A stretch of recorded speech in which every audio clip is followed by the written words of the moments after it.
Hay mga langga, kinabot naman atong order nga wardrobe cabinet storage atong sulayan og symbol. Grabe kalisod man jud mag-symbol aning kalakihan ni.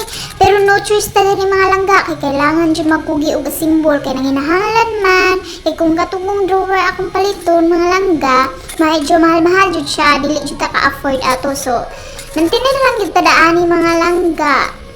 Kay no choice man gyud ta. Pero nice naman siya mga langga. Sa ganahan mag-order ani, i-click lang ang yellow basket or sa ibutan man ako ang link sa ubos sa comment section.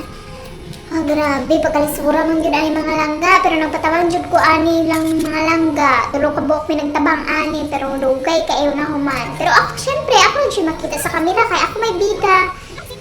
Di ba? Nagtutuyo pa, perte pa dyan sa baaan kay sige karog-karog ang kamera. Dili, shoot ma. Kuan ang nagkupot sa kamera. Murag dibuti. Di ba? Oh, di ba? Happy ta siya human mga langga, oh. Tugay jud siya kayo na human, oh. Gitaon ang cover. Ako nang gitaon ang cover kay para masulayan jud. Unsa jud iyang forma. Sorry jud ka ay taon sa akong voiceover kay di jud ko mahilig og voice over gyud. Oh, di ba? Nice kayo mga langga. Or di pa mo mag-order ana. Nice kayo. Nakita ko ang usa sa camera. Imbis igay nang ako ra makita. Di ba? Di pang hambog dayon, no? Di ba? Panghangiran dayon. Butangan dayon mga sinina. Katong hinangay, na ang mga pinilo. Order na. I-click dayon ang yellow basket. Bye-bye!